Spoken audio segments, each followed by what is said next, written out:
Hello my dear friends, welcome to the best English world.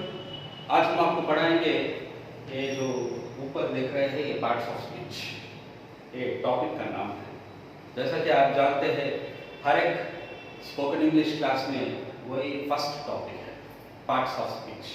अब जब भी आप इंग्लिश सीखने के लिए जाएंगे तब वहाँ पर शुरू कर देंगे पार्ट्स ऑफ स्पीच, और वो लोग बोलेंगे कि सर ये तो हम जानते हैं ये पार्ट्स ऑफ स्पीच, बचपन से देखते हुए आए हैं, क्योंकि हम स्कूल में गए वहीं पर भी पार्ट्स ऑफ स्पीच पढ़ा है और कॉलेज में भी गए वहाँ भी पार्ट्स ऑफ स्पीच पढ़ा है।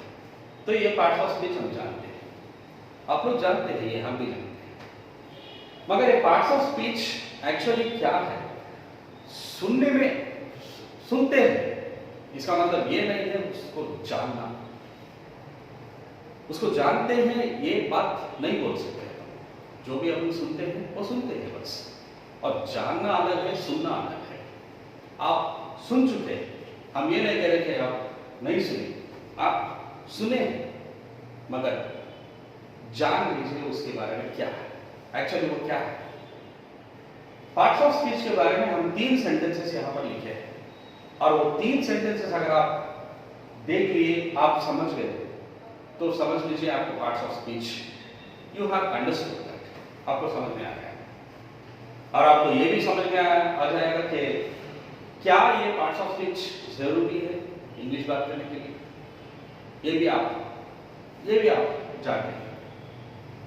अब देखिए यहाँ पर फर्स्ट सेंटेंस है, यहाँ पर थ्री क्वेश्चंस हैं। फर्स्ट क्वेश्चन हम लिखे हैं कि what are parts of speech. Parts of speech क्या है? ये तो आंसर आप जानते हैं, मगर यहाँ पर जरा अलग आंसर है। देखिए, they are the names of English words. आप इजीली आप याद रखेंगे, इसलिए हम ये इजी सेंटेंस यहाँ पर लिखे हैं। ये द वर्ड्स जो इंग्लिश वर्ड्स है वो वर्ड्स के नाम पार्ट्स ऑफ स्पीच। मतलब जो भी आप वर्ड देखेंगे, यहाँ पर भी वर्ड है, they are the names of English words. यहाँ पर जितने भी वर्ड्स हैं 1 2 3 4 5 6 7, हर एक वर्ड का नेम है, हर एक वर्ड का नाम है। इसका मतलब है without any name there is no word. English में ही नहीं, take any language, you can take any language. Language में वर्ड्स लेके हम सेंटेंस बनाते हैं, और सेंटेंस बनते हैं matter.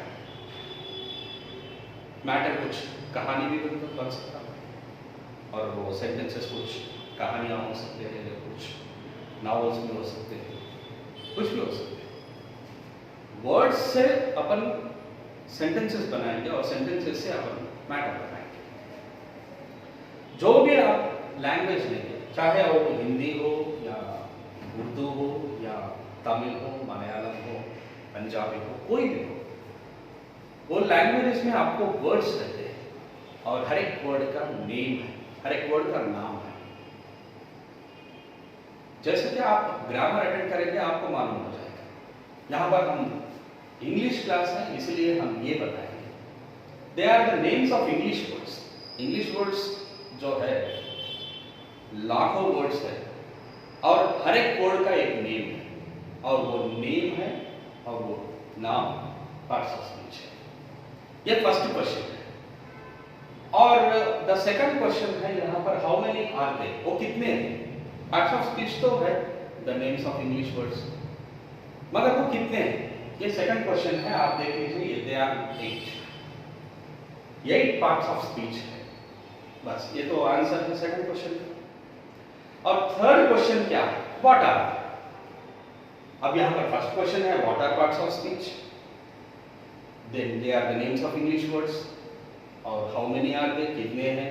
They are 8, and what are they, वो क्या है? वो है फर्स्ट से देखे, noun, pronoun, verb, adverb, adjective, conjunction, preposition, interjection. 8 parts है। और आप ये सोच लीजिए माय डियर, क्या ये जरूरी है कि इसके बारे में जाना? Is that compulsory to know about this parts of speech to speak English? My dear friends, याद रख लीजिए इसके बारे में जानने की जरूरत नहीं है। Without knowing about this you can speak good English. Grammar सीखना अच्छी बात है, इसका मतलब ये नहीं है आप सीखना नहीं चाहिए, ऐसा नहीं। ग्रामर सीखेंगे तो इंग्लिश बात करना इजी रहेगा, मगर अगर आप ग्रामर नहीं जानते तो क्या इंग्लिश बात करना नहीं जानते? ऐसा नहीं है माय डियर फ्रेंड्स। आप जाइए तमिलनाडु को जाइए, वहां पर तमिल बच्चे भी बात करते हैं, क्या वो लोग तमिल ग्रामर जानते हैं? ऐसा नहीं है। तेलुगु स्टेट्स में देखिए, तेलुगु तो हर एक इंसान बात करता है। क्या इसका मतलब ये है कि वो हर एक इंसान तेलुगु ग्रामर जानता है? नहीं। और कई इलाके ऐसे भी हैं वहां पर हिंदी बहुत अच्छी तरह से बात करते हैं, इसका मतलब ये है कि वो लोग हिंदी ग्रामर जानते हैं? नहीं, ऐसा नहीं। तो ग्रामर जानना अलग है और बात करना अलग है। Without grammar also we can speak language. यहां पर भी आप इंग्लिश ग्रामर जाने बिना आप बात कर सकते हैं। That is not compulsory to know about this grammar. मगर एक बात हम कहेंगे कि ये पार्ट्स ऑफ स्पीच में वर्ब बहुत इंपॉर्टेंट है। जितना आप वर्ब के बारे में जानेंगे उतना अच्छा है। The more you know about this verb the better it is. एक ही सेंटेंस हम बताएंगे कि you have sentences without nouns, you have sentences without pronouns, you have sentences without adverbs, adjectives etcetera etcetera. ये जो 7 पार्ट्स है वो parts के बिना सेंटेंसेस हैं, मगर without verb there is no sentence. Verb के बिना तो सेंटेंस ही नहीं है। हर एक सेंटेंस में वर्ब है, वर्ब मिलेगा। एंड इसी पार्ट्स में एक पार्ट है वो नॉट वेरी मच इंपॉर्टेंट, वो उतना इंपॉर्टेंट नहीं है, वो है इंटरजेक्शन लास्ट। तो ये बात याद रख लीजिए आप, ये वर्ब जो है the most important part in parts of speech, and this word interjection is not very important part in parts of speech. मगर एक बात ये है, वर्ब के बारे में आप जितना जान सकेंगे उतना अच्छा है, because without verb there is no sentence. In every sentence you will find verb.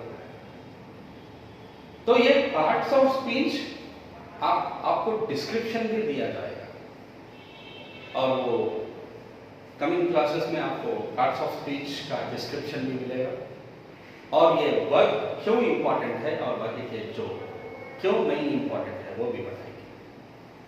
Okay, आज तो यहाँ पर क्लास स्टॉप करेंगे और will continue with some other topic in the coming class. Thank you.